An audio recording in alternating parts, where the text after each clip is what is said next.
Hello, Hi, everyone. Thank you for joining us today. My name is Kat Romano, and I'm the Programming and Human Rights Coordinator at the Montreal Holocaust Museum. And I want to welcome you to our virtual book talk, Black Lives Under Nazism, as part of our Black History Month celebration. This event will illuminate a chapter of history that has been largely obscured and shed light on a segment of history that has remained in the shadows, bringing to the forefront the little-known stories of Black individuals who endured the horrors of Nazism in Germany and occupied Europe. We're grateful to our partners. In Omaha without a car, and I remember when I took... Sorry about that. We're grateful to our partners on this event, the Jewish Public Library. The Jewish Public Library is a public library in Montreal founded in 1914. The JPL is a locally and globally accessible resource for sharing Jewish cultures, history, and literature, and advances learning, research, and discovery in a warm and inclusive environment. Here at the Montreal Holocaust Museum, we aim to educate people of all ages and backgrounds about the Holocaust while sensitizing the public to the universal perils of anti-Semitism, racism, hate, and indifference. Through our commemorative programs, educational initiatives, the museum promotes respect for diversity and the sanctity of human life. Before I introduce our speakers, I wanted to go over a bit of housekeeping.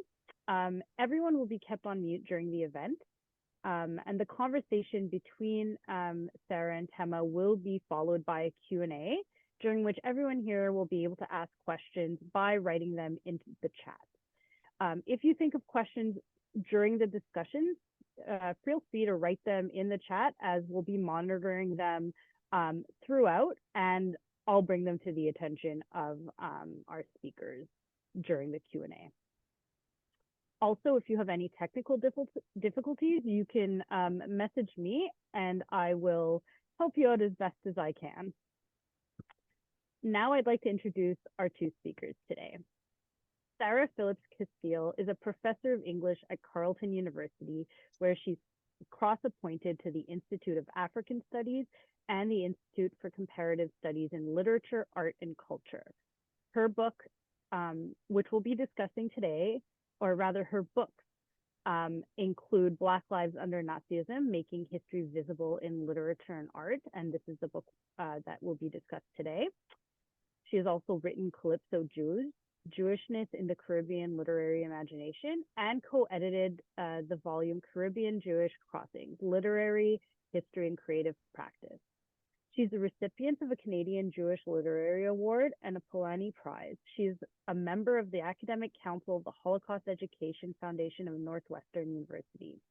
She has held visiting fellowships at the United States Holocaust Memorial Museum and the Center of Jewish Studies, Berlin-Brandenburg, and visiting professorships at the University of Vienna and the University of Potsdam. Last summer, she co-organized the Jacob and Yetta Gelman International Research Workshop, Black Lives Under Nazism, at the Mandel Center for Advanced Holocaust Studies at the United States Holocaust Memorial Museum in Washington, D.C. Tema Smith is a writer, educator, advocate, and community builder whose work centers on anti-Semitism prevention and equity in the Jewish community and beyond. She currently serves as Director of Jewish Outreach and Partnerships at ADL, where she leads the agency's work in partnering with Jewish organizations across the United States to fight back against anti-Semitism and all forms of hate. A recipient of the 2002 JPRO Young Professionals Award, Tema speaks and trains frequently on racial equity, diversity, and anti-Semitism for synagogues, Jewish organizations, and community groups across North America. She serves on the board of trustees at the Union for Reform Judaism and on the board of Amud, the Jews of Color Torah Academy. Prior to joining ADL, she was the director of community engagement at Holy Blossom Temple, where she is currently a member. She's the proud daughter of an Ashkenazi Jewish Torontonian and a Bahamian American New Yorker. Tema lives in her hometown of Toronto with her dogs, her pour-over coffee gear, and way too many books, which you can see behind her. So now I'll pass it over to our two speakers. Great. Thank you so much, Kat, for having us. And Sarah, I'm so excited for this conversation. Um, Before we dive into sort of back and forth, I know that you have some wonderful slides from the book to show us. And can you just tell us a little bit more about the book and show us some of the wonderful art it is discussing? Thank you so much, Tom. And I first just wanted to thank Kat and the Montreal Holocaust Museum and the Jewish Public Library for hosting me, for giving me this opportunity to share this research, which has really been a bit of a labor of love. Maybe we'll talk later about, some of the research process and the challenges of it. And thank you, Tema, for being in conversation with me. So this book is really, I guess, at its core, it's about the power of art to draw attention to a history that's not well known, that's been suppressed in certain ways. And the history that I was interested in tracing through the lens of art in this book is the stories of people of African descent who were living in Europe when the war broke out and what happened to them. And this is a very complicated story to tell because this is a very heterogeneous group of people of different nationalities, different cultural backgrounds. They're in Europe for different reasons. Some are Black Europeans, Black Germans included. Some are immigrants from the States, African Americans who are there to work and perform jazz music, for example. Some are colonial subjects from the Caribbean and the African continent. So very kind of heterogeneous in terms of who they are, why they're in Europe. Some are soldiers, some are civilians, some are become members of the resistance during World War II. But until quite recently, these stories have not really been circulated in the public sphere. We haven't given much attention to this history of Black victims of Nazi persecution. What I discovered was that although there hasn't been a lot of attention in these public spaces, artists and writers have for a long time been recording and preserving the stories of these individuals and of this kind of lost chapter of World War II. So that's really what the book is about, is focusing on what art can do to draw attention to a history that's not otherwise being recognized. And there's really two kinds of artworks that I was interested in this book. The first are a set of works of literature and art by individuals who themselves directly experienced Nazi persecution. Some of these works were created in the Nazi camp system. So internment art, for example, I'll show you some slides in a moment of an example of that. Poetry created in POW camps. And then also there are victims who survive and publish memoirs after the war. So that's the sort of first set of works, are testimonial works of art. The other kind of artwork I was interested in this book were works created after the war, particularly from the sort of late 1980s to the present, by Black writers and artists who learned about this history and decided to try to imaginatively reconstruct it by imagining the stories of individuals who went through this experience, and in that way kind of compensating for some of the gaps in the archive. So those works include jazz novels, for example, short stories, musical theater, and also visual works. There's a work of photo montage that I look at as well. So it's pretty wide-ranging in terms of the kinds of materials. And I thought that a good way to introduce this, mostly this material is very little known. And so part of what I'm trying to do in the book is to draw attention not only to the history, but also to these artworks that have been kind of themselves struggling for recognition. So I thought it might be helpful to show some images to start off with of one of the sets of artworks that really inspired the book. And that is a collection that's now housed in the United States Holocaust Memorial Museum in Washington by an artist from the Caribbean named Joseph Nasi. So if that's okay, Tema, should I go to that now? Yeah, I think it'll be nice for people to see some of what you're talking about, and Okay. then dive back into some of the really rich content. Okay, sounds good. So let me share the screen. And can you see that okay? showing? Okay, great. Well, I just wanted to I'll try to be brief because I could go into much more detail about this story of this individual, Joseph Nasi, and during the Q&A, I can fill in more if people are interested.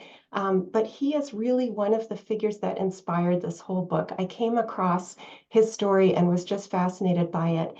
So I'll just share with you very briefly a little bit about how about his life and about the art he produced during World War II. So Joseph Nasi, this is not a great photo. This is one of the few photos I have of him, but just to give you a little bit of a sense, he was born in 1904 in Suriname, which was a Dutch Caribbean colony on the southeastern coast of, northeastern coast of South America. Nasi immigrated to New York City when he was a teenager, and then in the 1930s moved to Europe.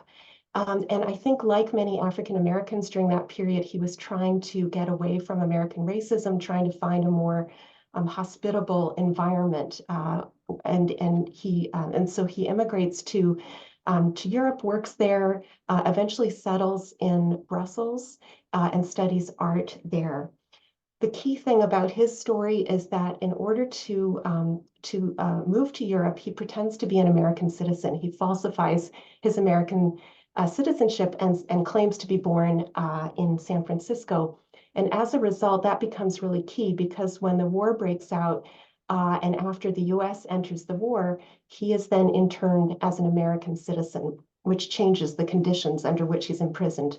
So he ends up in this place, which was an internment camp for civilian prisoners of war, Allied civilian prisoners of war, US and British citizens. And because it was for US and British citizens, it was covered by the Geneva Convention. So this is a place called Ilag 7. I'm showing you images of Laufen Castle, which was the main camp, and then the sub-camp was in a village called Tittmoning, both in Bavaria. Because it was covered by the Geneva Convention, they had access to materials to occupy their time. There was no forced labor in the camp. And this included art materials. And this is what enabled Nasi to create a visual record of his experiences there. And he was not the only Black prisoner in this internment camp. There were 16 other Black prisoners, and that becomes part of what to me is very striking about this art collection. So just to give you a little bit of a quick sort of overview and sense of what the collection looks like, it's very large, over 200 works. Many of the works are portraits. This is characteristic of internment art and art created in the Nazi camp system. And so we have many, many portraits of individuals like the ones I'm showing you here. But what is unusual about the Nazi collection, what's distinct, is that among these portraits of individuals, we have a number of portraits of Black prisoners, primarily African-American prisoners.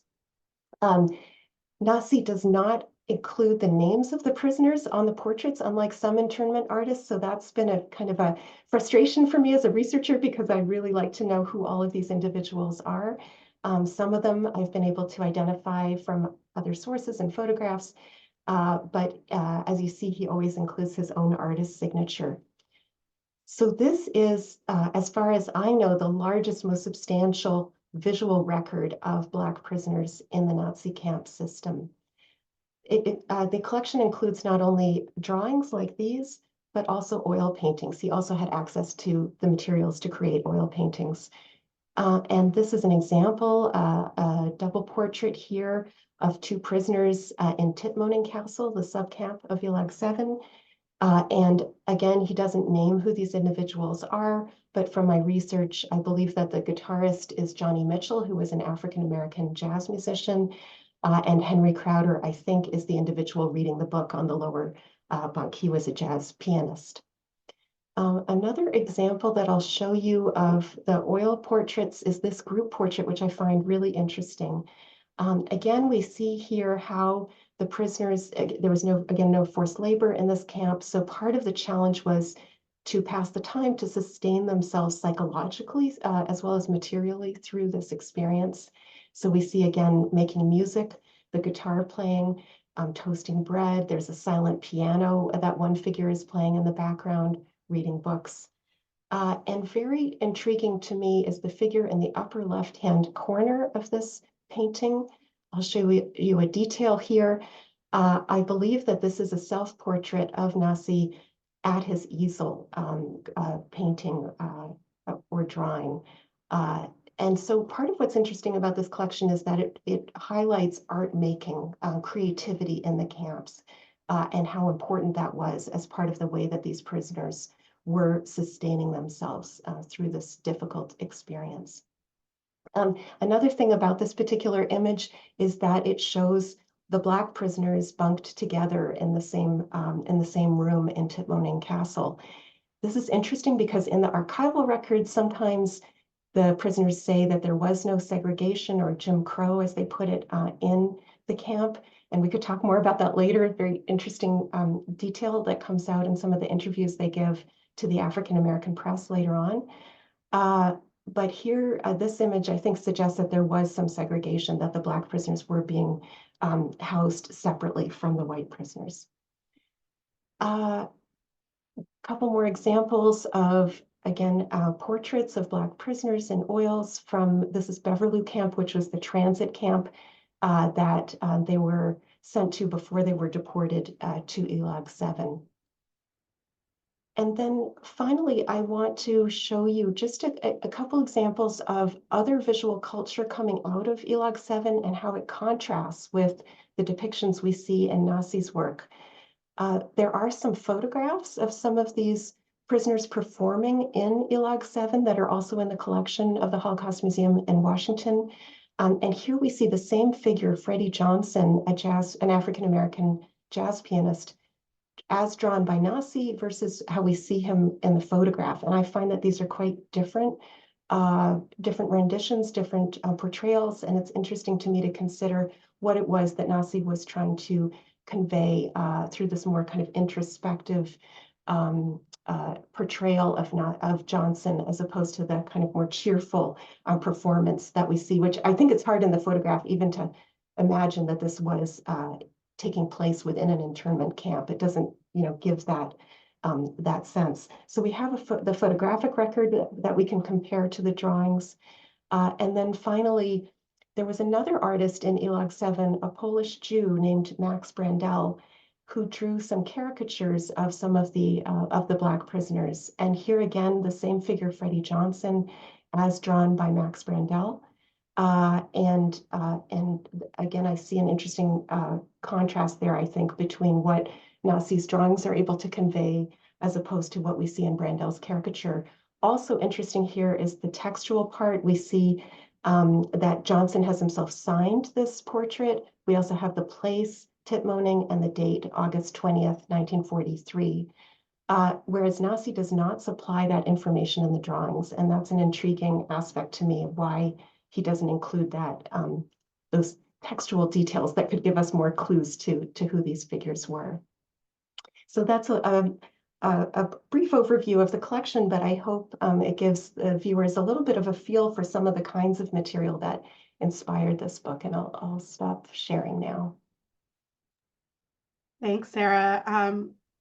This is the first time I'm sort of seeing this on a bigger screen, and the art is really phenomenal. And I am thinking a lot about how those of us who have spent time thinking about Nazi Germany and the Holocaust tend to encounter art of that time, right? And so much of what is coming to my mind is the children's drawings from Theresienstadt, like that sort of art that is telling a very different parallel narrative of things going on in the Nazi era. And I'm curious about your thoughts on, obviously, art created during Nazi Germany and the relationships between art and Nazi Germany are things that are talked about a lot, but this story has not yet been. You really are among a very small number of people who are talking about this. So tell us a little bit about how you ended up here and writing on this topic, and also why do you think it hasn't emerged sooner? Yeah, thank you, Tema. And I think I really do want to emphasize that these are not works that are well known. And part of what I've been trying to do with the book and with this research is to bring attention to them, because I think the Nazi collection and other works that I look at really deserve, more attention, both for their aesthetic value and for their historical significance too. Um, I think the way that I came to this topic really illustrates the point that I want to make with the book, which is the power of art to draw attention to a history that's been suppressed. I have been working for some time at the intersection of Black and Jewish studies. I wrote a previous book that looked at Jewish themes in Caribbean literature. And while I was researching that book, I came across two works that led me into this whole journey to try to uncover these artworks around World War II and Black experience. And so one was the Nazi collection. I came across a very brief reference to the fact that he interestingly, Nasi, as some of you who are familiar with Sephardic culture and studies might recognize, Nasi as a Sephardic last name. So he actually had Jewish ancestry as well as Black and African ancestry, which is not unusual for Suriname, in fact, and for that part of the Caribbean. So I was intrigued by that aspect of his story, and also by what a brief mention that I saw of the fact that Nasi had been interned in Nazi Germany. And I then kind of went on this long search to try to trace some of his biography and to understand and to be able to have access to his artworks as well. The other work the artwork that really inspired the book was, again, something I came across in the research for the last book, and that's actually a Canadian novel called Half-Blood Blues by Essie Aduchin, may be familiar to some of our audience. This is a novel that came out in 2011, and it's a novel about a group of jazz musicians who are working in Berlin in the 1930s and then have to flee in 1939 to Paris. And I was really interested in the story that Aduchin is telling in this novel, and the way that she also reflects on the difficulty of telling the story, the difficulty of recovering this memory. But I was also interested, as I am with the Nazi collection, in the reception of the novel. I think although Half-Blood Blues was well received, there was some confusion in the Canadian press when it came out. Why is this Black Canadian writer writing about Europe in the 1930s? What does that have to do with Black experience? And that's the reaction that many of the texts that I'm looking at, many of the authors that I'm looking at and artists have received.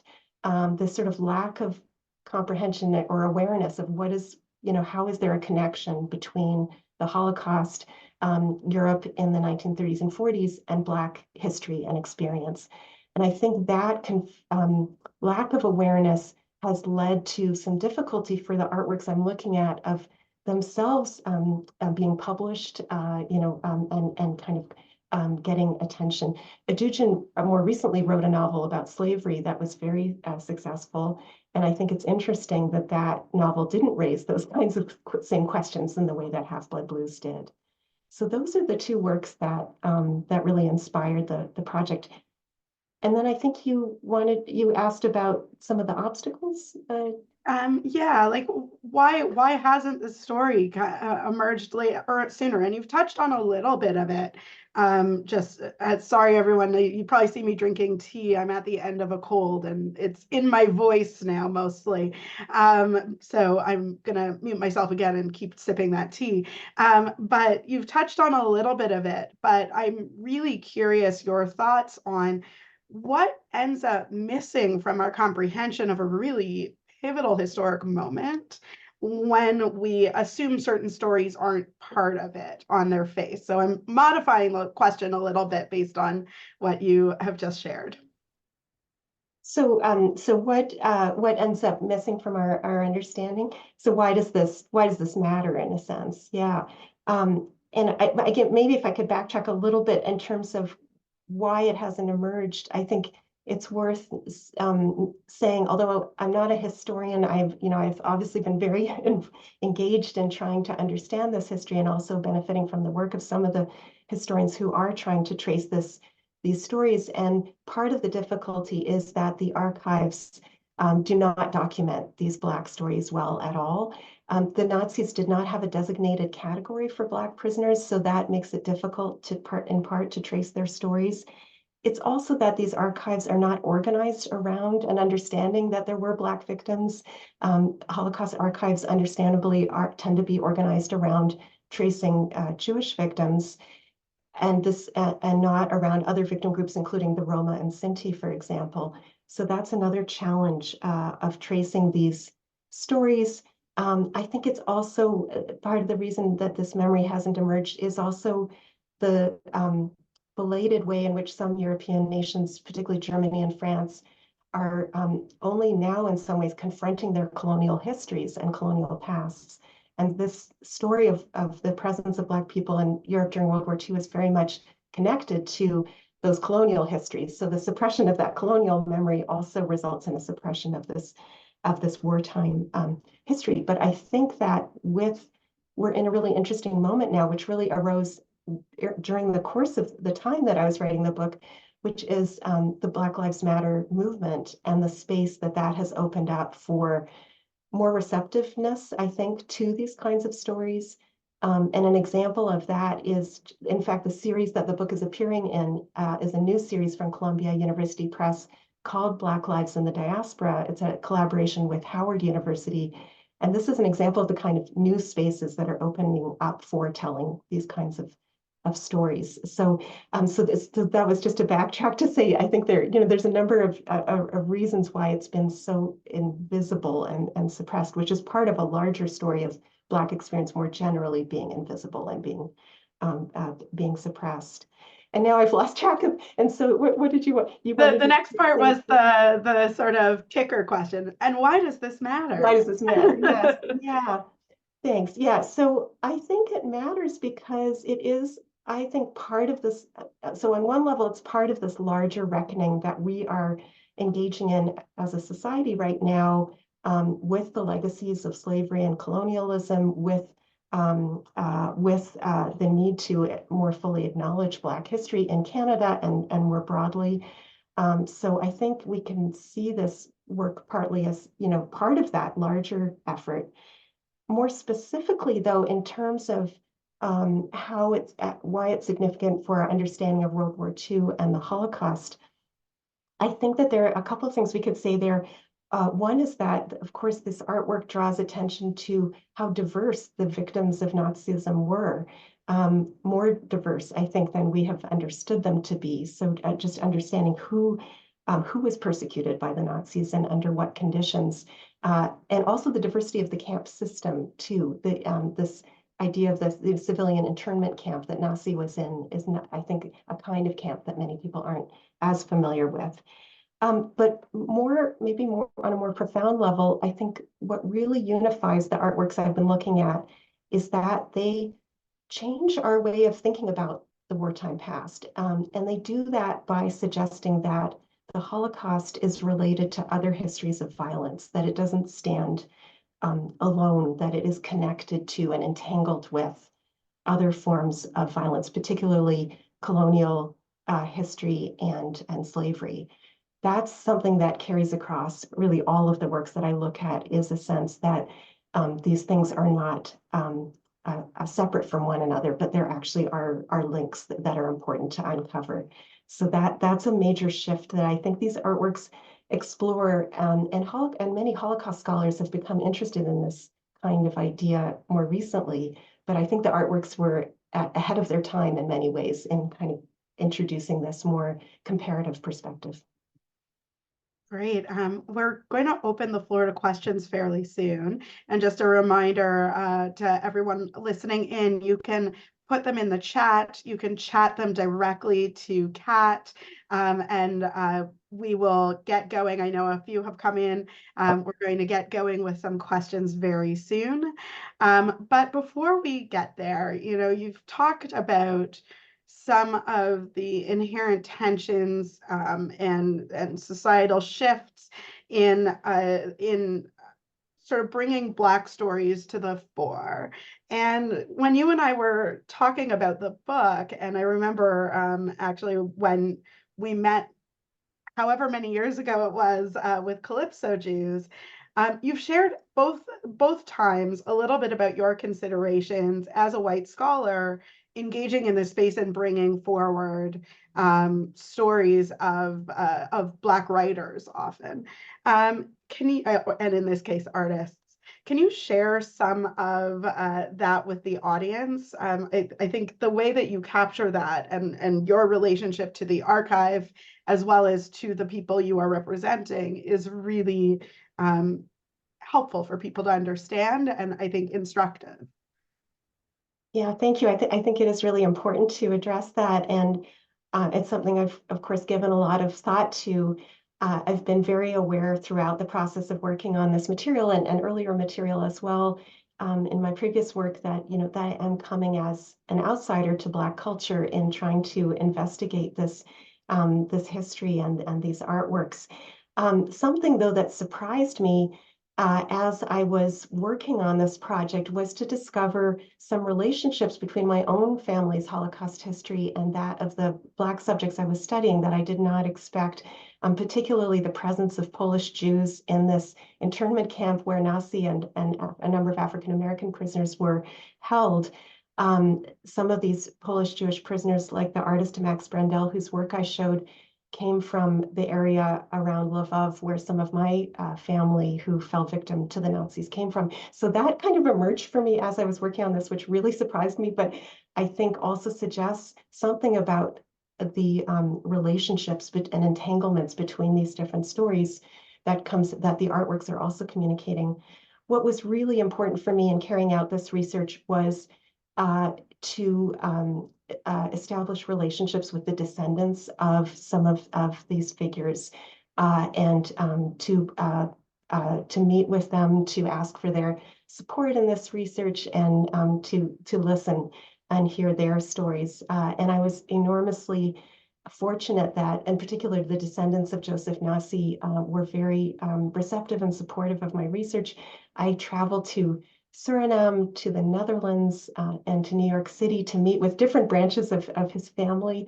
They were extraordinarily helpful and generous, and that was very important for me to get to know them, to ask them how they felt about me carrying out this research, and to ask if they would share, some of their knowledge of his story. And I was especially grateful that Joseph Nasi's great niece, Jacqueline Nasi Brown, who's a professor in New York, joined with me and collaborated with me. In fact, we co-organized the seminar at the Holocaust Museum last summer called Black Lives Under Nazism. And Jackie's been just a fantastic person to be engaged with. I've learned a lot from her, so I was really lucky to be able to meet her through this research process. Great. So keep the questions coming. Sarah and I will continue talking about I have the book right here. I've just sort of flipped through because it arrived to me last week, but it's really dense and rich, and there's so much in here that I want to talk about. And I know we're going to run out of time, but I want to see how many questions are coming in so we know exactly when to turn this over to the audience. So keep the questions coming, everyone. So you're very interested in what, you've said a few times you're not a historian, right? But I think you've also conveyed to us that you think that art has something to add to the historical record. So I'm really, I'd love to hear your thoughts on what the role of art in drawing attention to areas of the historical record, supplementing the archive, and ultimately how can art, which of course can span from sort of documentary art all the way to very creative forms of art, how can these various forms help us understand better the moments in history that you're talking about? Yes, exactly. So the work of historians is so incredibly important on this topic, and more generally, of course, for Holocaust studies. But I have thought a lot about what I'm a literary critic by training, and what it is that I can bring that's a different lens. And I think it is, so the couple ways to answer that. One is to say that I have learned through this research for this book that sometimes when certain avenues are not open for the emergence of a particular memory. Avenues like historical scholarship, or also institutional spaces, museum spaces, and so forth. Art, I think, has a kind of flexibility and capaciousness and capacity to allow stories to come forward. So that's one thing I would say, the memoir, for example, I talk about this in the book, is a very democratic form. It allows people to tell their stories, stories that otherwise wouldn't necessarily be recorded. Visual material became really, although I'm a literary scholar by training, visual material is very central to this project. Why is that? It's partly because this is a hyper-visible victim population who is not recorded in textual records for the most part, but we have some photographs and we have the visual art. And it's interesting to me that some of the novels I looked at were inspired by photographs, because photographs provide this record of a history that's otherwise not written down. So the visual material became important as well to this project. So I think, and then finally, I would say in terms of why art's important, as I started to try to trace the stories of some of the individuals who were persecuted by the Nazis, it struck me how many of them were artists themselves. They were performers, they were musicians, they were painters, and so forth. So in the camp system, when they were imprisoned, one of the resources that they could draw on was their own art forms in order to help them survive. I think it really was part of their survival. And so that also, I think, is a reason why it's important to pay attention to art. And actually, I said that was the last point, but the final thing I'll say is that in terms of the archive, when there are gaps in the archive, I think because of poetic license, artists have the possibility of trying to imaginatively fill in what is missing from the archive. They can never actually do that, of course, and in some ways, some of these artworks really draw attention to the impossibility of recovering these memories that are lost to history. But there is a way in which they can serve as a kind of corrective to the archive, and I think that's important too. Right. I like that sort of image of the art drawing attention to what's missing in the archive. And I'm thinking back to the images that you showed at the beginning. And there was the comparative between the really like smiling image of, or the photograph of the jazz pianist versus Nasi's portrayal, which was very somber almost. Mm-hmm. And so I'm wondering how we can also think about this idea of what was lost to history being told through these different visual images that have very little context to them. What kind of new questions does seeing something like that open for you when you are finding this stuff? Yeah, and I've been really interested in the responses of different audiences to those Nazi images when I've presented them, and perhaps there'll be some comments here today. I think that those works often don't look like what people imagine the Holocaust looks like. People are sort of surprised by the fact, that he could create. This was not, in some cases, in the Nazi camp system, art had to be created covertly at great risk. That was not the case in Lives 7. He was allowed to, and encouraged even to create art. And yet there's still this tremendous sense in his works of a psychological struggle. I think that the prisoners are engaged in incredible uncertainty. Although their material conditions were relatively good in relation to other camps in the camp system, there was always the threat that they could be deported somewhere much worse. They didn't know how long they would be stuck there, and they did have material struggles as well. So I think some of these psychological challenges and material challenges come through in the way he portrays their expressions, and also the focus, as I mentioned, on creativity, art making, music making, and how much he draws attention to that as well. Why he doesn't include these individuals' names is something that's intrigued me, and that's a question that I can't answer. And in some ways, we'll never recover, I think, all the stories of who these individuals were. But I think that in some ways, he was more interested in giving us a collective portrait of the condition that these prisoners and that he himself found himself in. Thank you for that. That's really sort of helpful in thinking about the kinds of questions that any of us might ask when we see some new information about World War II era art and creativity from any aspect, really. So I'm going to ask you a few more of my questions, and then we've gotten some really wonderful questions in from the audience. So you mentioned Ethia Dugin's book. I read it, as I shared with you, it was just next on my list when I happened to be in Berlin. So it's like a very special place in my heart reading that book. But I think you talked a little bit about the reception, and I'm sure a lot of folks, and maybe many of the people here, have not actually read the book. And so first of all, I want to tell everyone, read the book, it's phenomenal. But also, getting again at your questions of how does creativity supplement the historical record? What do you think works like hers add to your understanding in your book about, I'll remind everyone of the title and subtitle. It's Black Lives Under Nazism, Making History Visible in Literature and Art, right? So what is the role of something that is a creative work based on a few episodes that she was able to uncover?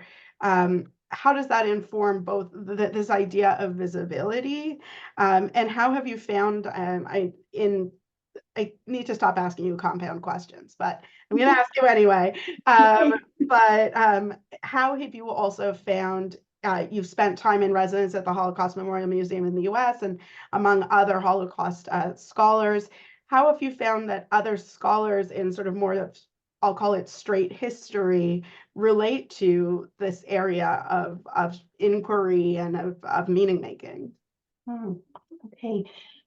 So to start with Dugin's novel and what it brings, I think I love that novel, and I'm glad that you have drawn attention to it in our conversation. I think I hope more people read it. And I think one of the things it does very beautifully is it flips back and forth between the 1990s and the wartime period. And by doing that, by alternating between the two, she's really reflecting not just on what happens to these jazz musicians during the war, but how we remember it or don't remember it later on. And some of the things we've been talking about, the obstacles to this memory coming forward, is part of what I think she's also grappling with. She mentions in a lot of the novels that I talk about have bibliographies. So I think many of these novelists actually see themselves in a way as alternative historians. And she mentions a memoir that I also write about in the book called Destined to Witness by Hans J. Massaquoi, who was a Black German who survived the war. And we can see her echoing some passages from his memoir. So she's working with the archive and with documents like Massaquoi's memoir, but also with her poetic license. She has a scope that's not available, right, to the historian or even to the memoirist in some ways. But what I'm also struck by in her novel is that the Black German character who is deported to a concentration camp, we never really hear his story. We keep waiting for his testimony, and we never really get it. And I think that's an example of an artist who is drawing attention to the limits of what we can know about the past, that to some extent these stories are not recoverable. And also perhaps about her own positionality, to go back to that theme, as a Black Canadian writer in the present, looking back to this Black German history of the wartime period and what is her relationship to that. And of course, she filters the whole novel through the narration of an African-American narrator. So there's a lot of displacement kind of going on in that text. So I think it's really a rich novel for our purposes. You have to remind me of the second half. Yeah, I think you actually mostly answered a lot of it, but for the historians, the sort of more like, as I call them, sort of straight historians that you've encountered in Holocaust studies across the board, How has their reception of this kind of area of, if we want to call it alternate history or alternate ways of making meaning out of history, how have they related to it? Yeah, that's a good question. I think there's a growing, again, receptiveness and openness, but also it's very different from what historians do. And I'm kind of conscious of that as well. It's a different method, it's a different approach.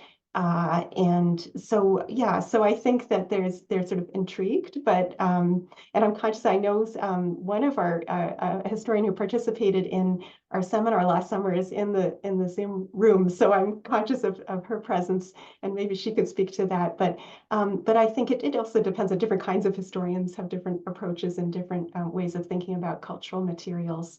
But I think that there's a need to give more attention to artworks in Holocaust studies. I think despite what you said about Terezin and some of the artworks that we know well, it still is not a very, I think it's an underdeveloped area of Holocaust studies and needs more, and not even just Black art, but art more generally is deserving of more research and discussion. Yeah, and thinking of that, my mom had the book of the art of the children, right? I never saw another butterfly, and Yes. all of the art, and what it really makes me think of is how, in the case of that very well-known collection of art, it is telling a very specific story of a very specific experience that I'm sure is replicated in many other places, but not necessarily conveyed in the same way of like, what can we learn here? So I think that is, I appreciate your contribution to the field here, not just of bringing art into the question, but also bringing another set of another historical community into the equation here.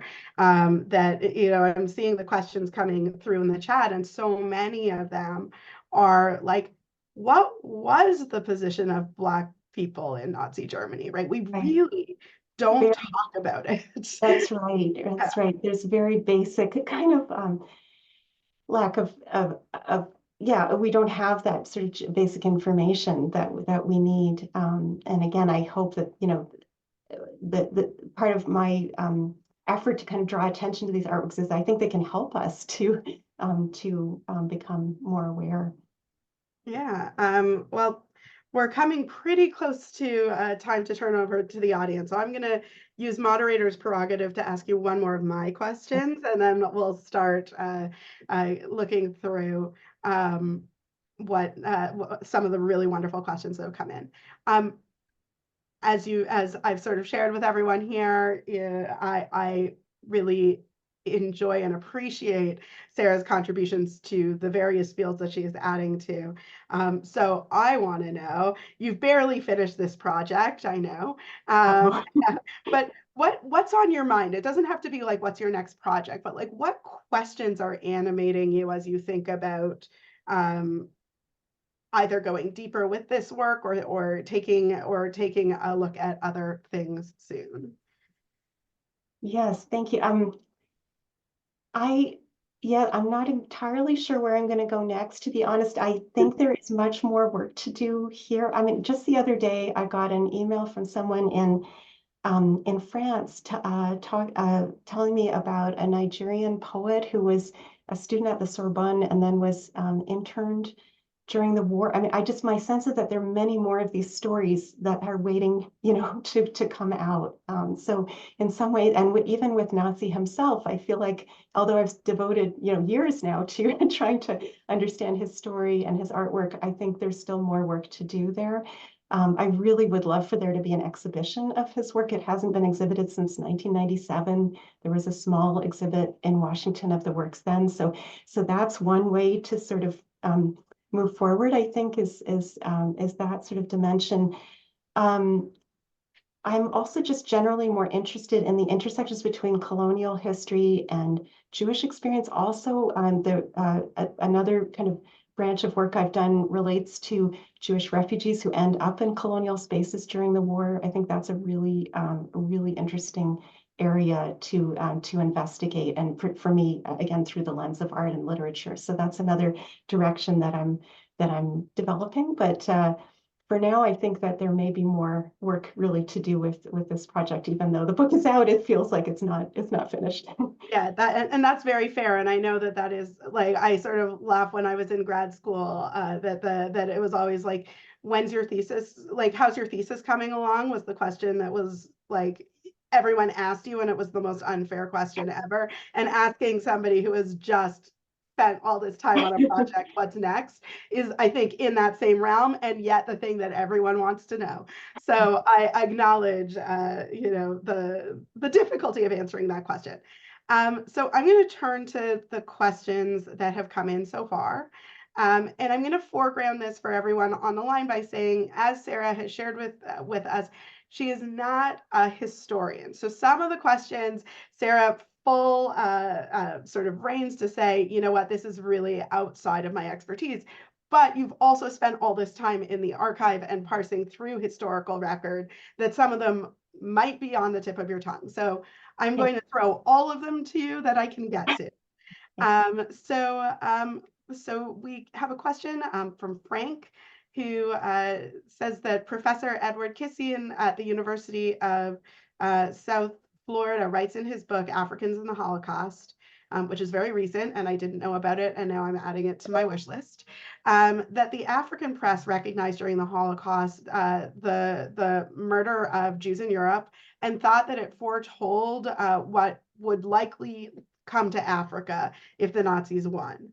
And this, I think, puts it firmly back into the archive that you went through. Do any of the artworks that you looked at reflect similar concerns and understandings?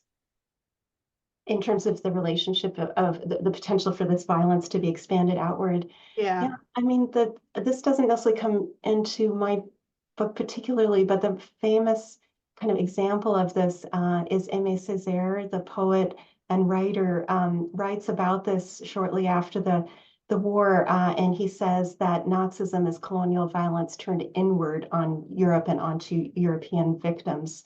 So he certainly saw an important relationship between those two kinds of violence. So I think that's really, the scholar Michael Rothberg has written quite a lot about Césaire and his analogical reading, but those kinds of connections and comparisons are, yes, exactly the kind of thing that the writers I'm looking at are also interested in. For example, the novel Clifford's Blues, another jazz novel by John A. Williams. The narrator, it's a concentration camp diary, fictionalized, and he continually draws connections between Jim Crow and slavery in the U.S. and the Nazi violence. So those kinds of analogies are very much at the heart of this work too. Right, and I know I spend a lot of time in the field of studies of American racism, and there's a really large burgeoning field there that is really exploding of trying to understand the interplays between these different avenues in which racism has been expressed over communities and cultures and across different continents over time. So it doesn't surprise me that it does come up in what you're looking at. Yeah, and if I could add actually just quickly one thing about that, in terms of the press, I looked a lot at the African American press because they're one of the only places that actually pays attention to what happens to Black people in Europe during the war. And in the interviews that the released Black prisoners give, they continually say that it wasn't, in some ways, wasn't as bad in Nazi Europe as it was for them in the States. And I think that's a really fascinating way that they critique their own home country and the racism there by saying, even in Nazi Germany, they felt treated better in some ways than they did in the US, which they were trying to get away from. So that comparative part is really key in terms of critiquing American racism for some of these victims of Nazism. Yeah, absolutely.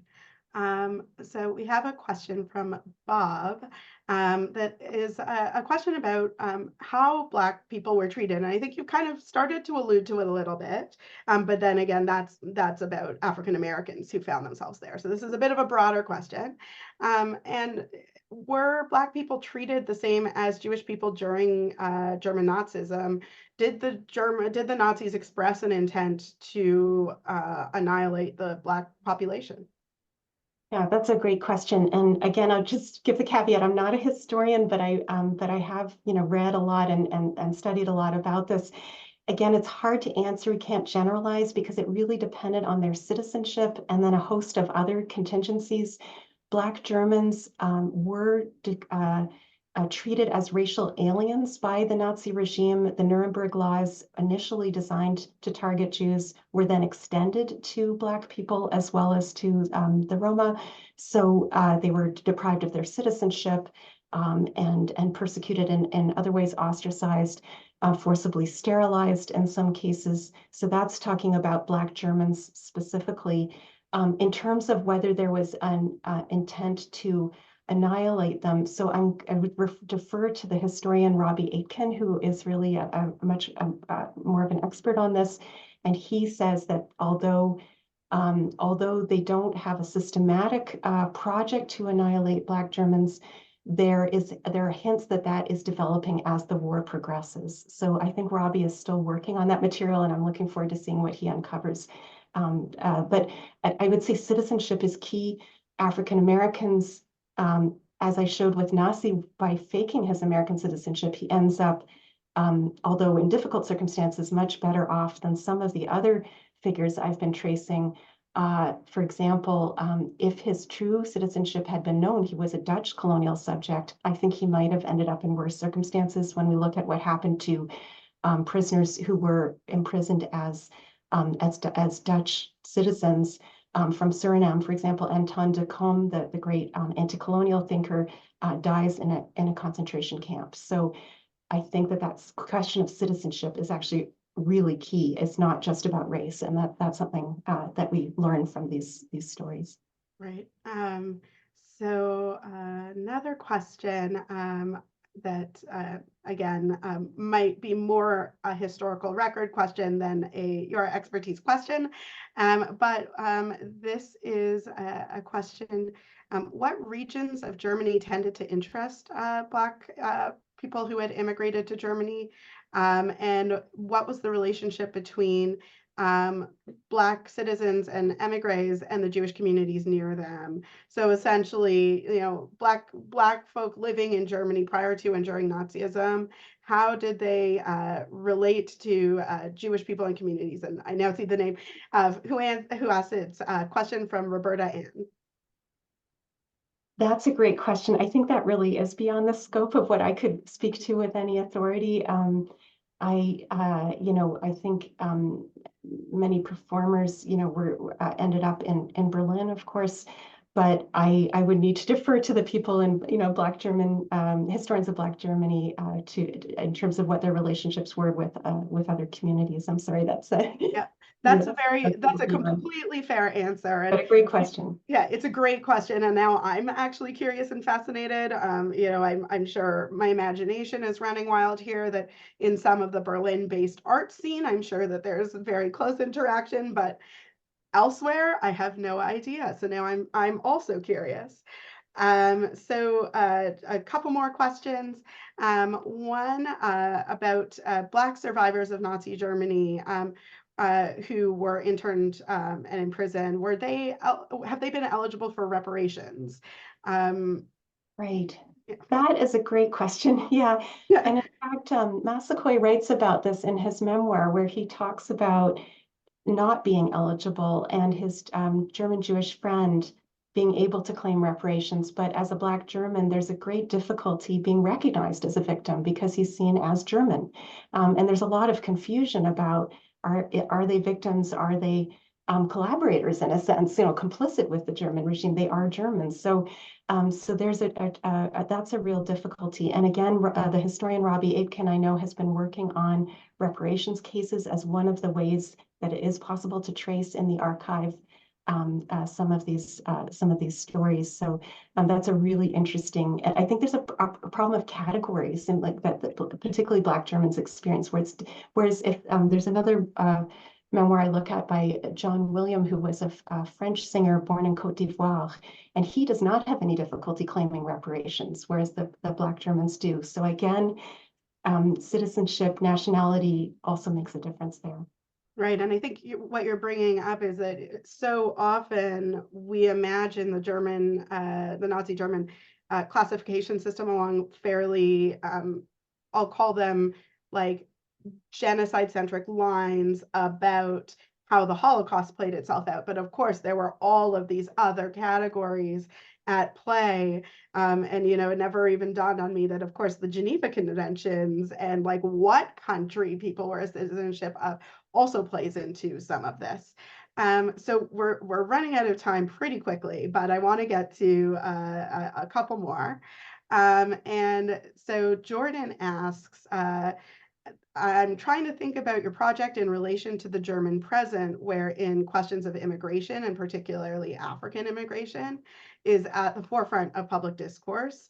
And I think we've all seen that playing out. And he's wondering if you have noticed whether contemporary artists in Germany are interested in any of this literary and aesthetic history you're exploring in your book. Is there anything coming out of Germany that invokes the Black victimization under Nazism? And sort of to put that in, to sort of sum up the question, Jordan says, in other words, is there a genealogy forming between this particular past and this present? What a wonderful question. Yes, I think that is something I'm certainly interested in trying to trace to some extent. And we can go back to the 1980s, this volume, Falbe Bekennen, which was a real turning point for Black German identity and consciousness. In that volume, if we look at it, which is has some autobiographical material, they include a couple of individuals who survived the Nazi regime and reflect on their experiences. So already there, we see some attention to the wartime period. And I think that this is very much a story about the present as well as the past. It's sort of what's happening in the present, including Germany's own kind of reckoning with its own colonial history. How is that opening up a space for revisiting this wartime period? So I think they are interconnected, and Black German activists, I think, are interested in revisiting some of this history. And I was going to mention, in terms of archives, there are alternative archival projects that Black communities in Europe have engaged in Amsterdam and Berlin and elsewhere that are part of what's, I think, allowing this memory to come forward. Great. Birgit is asking for a list of books and novels you would recommend on the topic of Black Germans and the Holocaust. That feels like a big question, but I'm sure you have a bunch you can rattle off the top of your head, in addition to Ezzy Dugin's book, which we already mentioned. Yeah, I think maybe the memoirs are a great place to start. I mentioned Massaquoy's Destined to Witness. There's also Theodor Michael's Black German, which has been translated from German. Those might be really, really good starting points. Right. And of course, for those of you who go and get a copy of Sarah's book, you'll be able to look through her bibliography and pull out even more sources. That's one of my favorite things about reading academic work, is I find things that I really want to dive into myself as well. So obviously a plug to support Sarah's important work by picking up her book. So we have one last question that I actually think is probably more in my lane than in yours, but I think it's really important that we do ask it, and then I'll give you a chance to answer, but then I will offer my thoughts on it. So have you found that recent events have undermined the historical alliance between the Black and Jewish communities, or is the art serving as some sort of a bridge? So I'll give you a chance, and then I will offer my thoughts as somebody. Yeah, I'd love to hear your thoughts on that. I don't know, is the short answer.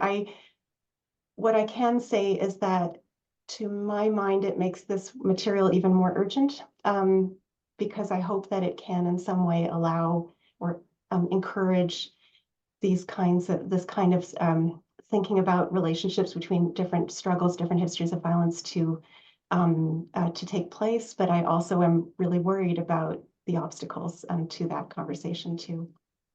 Yeah. So, this is an area I actually spend a lot of my professional career in. And I'll start by saying that things are difficult right now. I'm not going to pretend that they're not.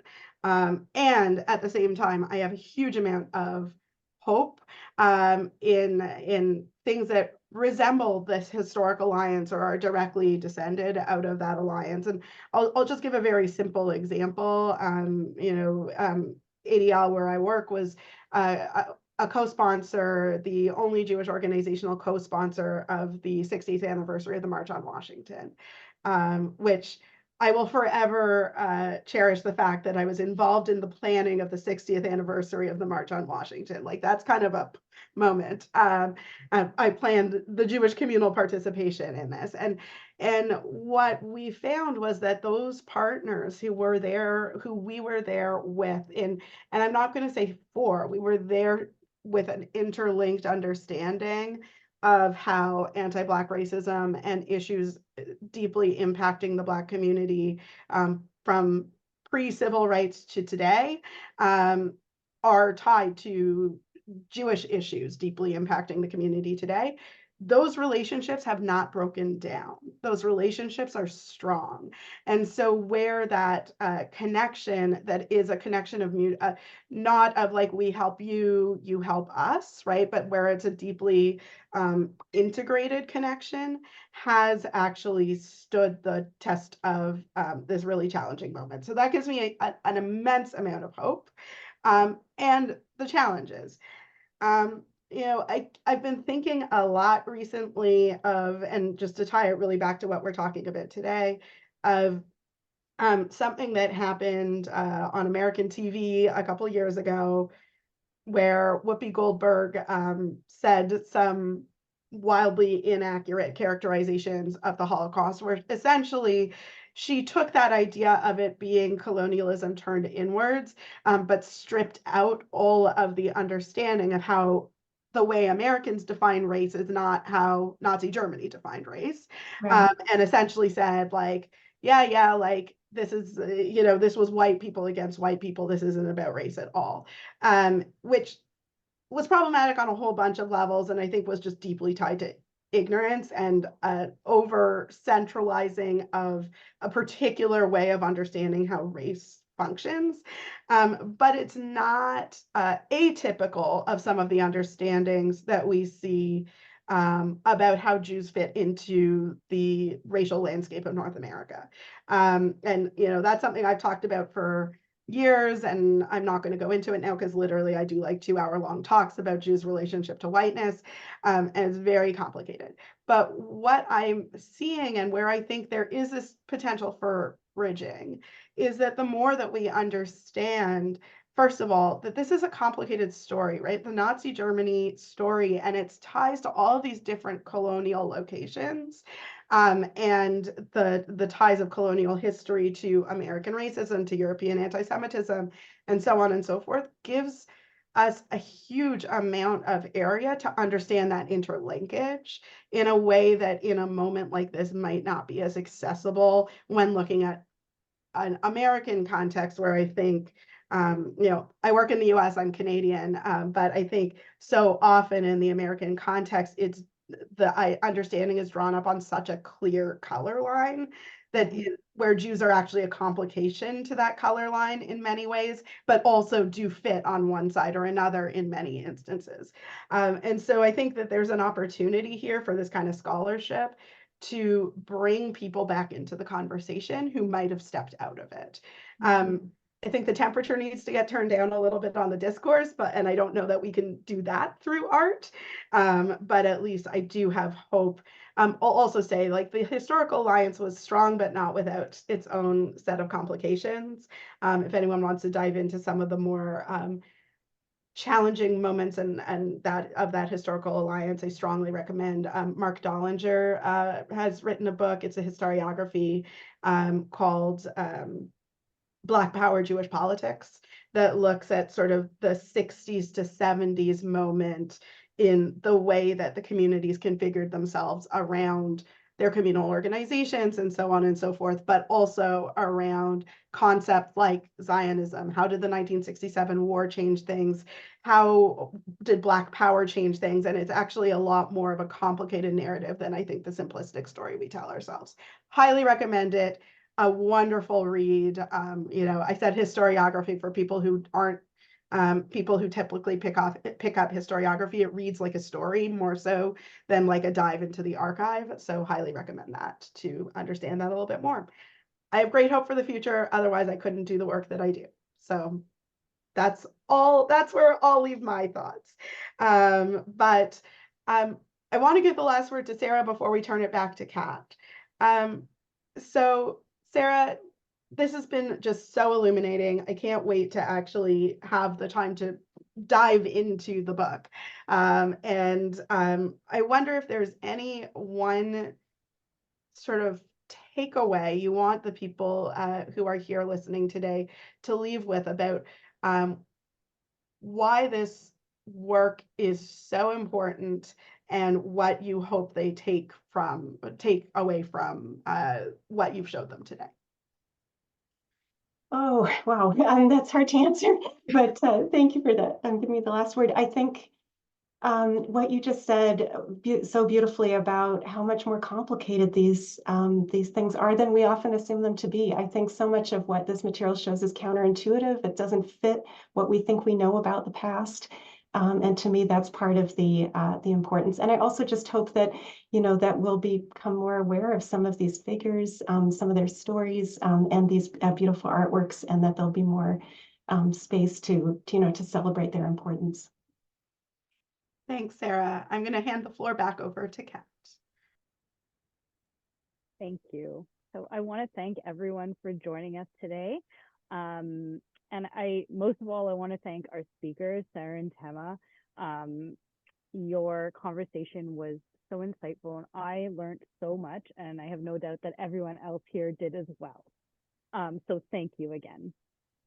We'll be sending out a post-event survey to help us improve our events in the future, as well as information on where you can buy Sarah's book. And I will also try to include links to all the books mentioned during the conversation today, so that you can all, along with reading Sarah's book, do lots more reading about the topic. So thank you again for coming, and have a great day.